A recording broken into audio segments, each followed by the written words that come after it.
নমস্কার বন্ধুরা, বাঙালি কুকিংয়ে সবাইকে স্বাগত। সবাই ভালো আছে, আমিও ভালো আছি। আজকে আমি একটা রেসিপি বানাচ্ছি, নাস্তা রেসিপি। আপনারা দেখতে থাকুন প্রথম থেকে পুরো শেষ অবধি। দেখা শুরুতে একটা লাইক দিয়ে দেবেন, ভালো লাগলে সাবস্ক্রাইব করে পাশে থাকবেন। দেখুন এখানে আমি আলু নিয়ে নিয়েছি, আলুটা সিদ্ধ করে নিয়েছি। আলুটাকে আমি একটু মেখে নেবো হাতে করে। আপনারা পারলে গ্রেট করেও দিতে পারেন, কোনো অসুবিধা নেই। এখানে আলুটা আমার পুরো মাখানো হয়ে গেছে। এবার এর মধ্যে একটা একটা করে আমি মশলা যোগ করছি। এখানে আমি কিছুটা কাঁচা লঙ্কা কুচি দিয়ে দিচ্ছি, একটু চিলি ফ্লেক্স দিয়ে দিচ্ছি 1 চামচের মতো। আমি আলুর পরিমাণটা যেরকম থাকবে সেরকম হিসাবে দেবেন। একটু জিরে দিয়ে দিচ্ছি, আমি ছোট চামচের 1 চামচ আমি জিরে দিয়ে দিলাম। স্বাদ অনুযায়ী আমি নুন দিয়ে দিচ্ছি। একটু আদা রসুন পেস্ট বাটা দিয়ে দিচ্ছি। আদা রসুনটা বাটা ছিল আধা চামচের মতো, ছোট চামচের আধা চামচ আমি দিয়ে দিলাম। সামান্য পরিমাণে ধনেপাতা কুচি দিয়ে দিচ্ছি, দিয়ে এটাকে একটু মাখিয়ে নেবো হালকা করে আলুটার সাথে।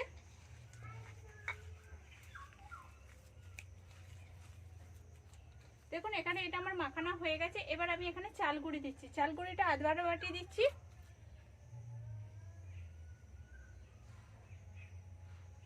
এটা দিয়ে আমি মাখাচ্ছি। মাখাতে মাখাতে যদি আমার জলের প্রয়োজন হয় তখন আমি গরম জল দেবো, ঠান্ডা জল দেবো না, গরম জলটা দিয়ে আমি ভালো করে মাখাবো।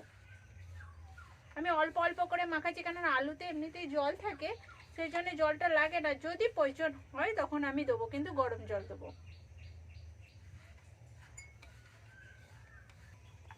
দেখুন এখানে আমার পুরো মাখানা হয়ে গেছে। আর এটা কম টাইমের মধ্যে খুব সুন্দর নাস্তাটা বানানো যায়। এটা খুব সুন্দর ভালোভাবে, আর খেতেও খুব সুন্দর লাগবে। এটাকে আমি পুরো দুভাগ করে নিচ্ছি, দুভাগ করে আমি লম্বা লম্বি করে নিচ্ছি। এবার আপনারা যদি সরু করতে চান সরু করবেন, একটু মোটা করতে চাইলেও মোটা হবে, কিন্তু লম্বা ভাবটা করতে হবে। একটু আমি লম্বা করে নিচ্ছি। দেখুন এরকম করে আমি লম্বা লম্বা করে বানিয়ে নিচ্ছি। যেটা আছে আমি পুরোটাই বানিয়ে নেবো এরকম করে। এটার মধ্যে আমি তেল লাগিয়ে নিয়েছি হালকা করে, যাতে উঠে যায় ভালোভাবে, কিন্তু নাহলে চিপকে যেতে পারে। ওই জন্য আমি একটু তেল লাগিয়ে গরম করে নিয়েছি। এখানে জলটা গরম করতে দিয়েছি, জলটাও আমার গরম হয়ে গেছে। আর এইটাও আমার বানানো হয়ে গেছে। এই দেখুন, এবার এটা মাঝামাঝি বসিয়ে দিচ্ছি। দেখুন এটা আমার মাঝামাঝি বসিয়ে দিয়েছি। এবার এই গরম জলের উপরে আমি এটা বসিয়ে দিচ্ছি, দিয়ে আমি ঢাকা দিয়ে দেবো। আমি এটা 10 মিনিটের মতো ঢাকা দিয়ে রাখবো। তারপর আমি খুলে দেখাচ্ছি এটা কেমন হয়েছে।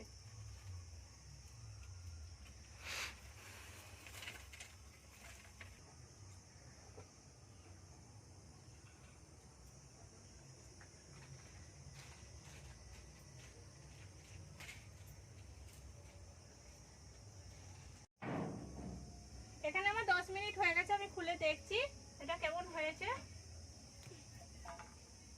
এই দেখুন এটা কতটা শক্ত হয়ে গেছে একটু। এবার এটাকে আমি নামিয়ে দিচ্ছি। এই দেখুন এটা কেমন হয়েছে,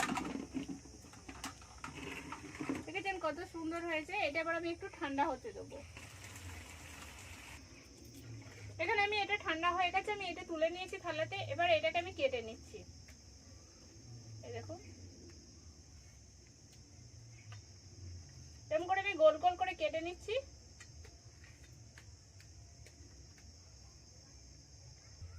এই দেখুন এখানে কেমন করে আমি পিসটা করেছি। এই দেখুন কত সুন্দর হয়েছে, নরম তুলতুলে পুরো। আর এরকম করে যদি আমরা টমেটো সসের সঙ্গে খেতে পারেন সেটাও ভালো লাগবে।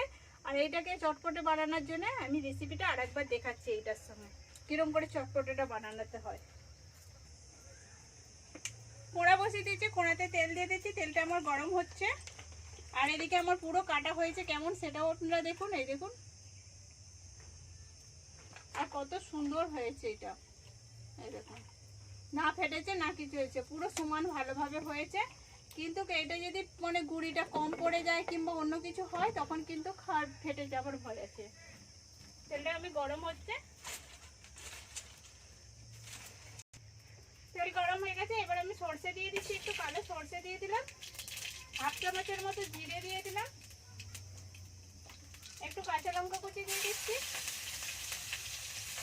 আর কারি পাতাগুলো দিয়ে দিলাম, একটু নেড়ে দিচ্ছি। এবার এখানে যে এগুলো বানিয়েছিলাম সেগুলো আমি দিয়ে দিচ্ছি।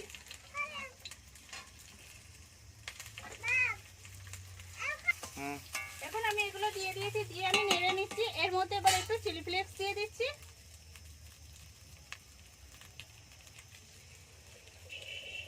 আর একটু নুন দিয়ে দিচ্ছি উপর থেকে, দিয়ে আমি একটু নেড়ে দিচ্ছি। এই দেখুন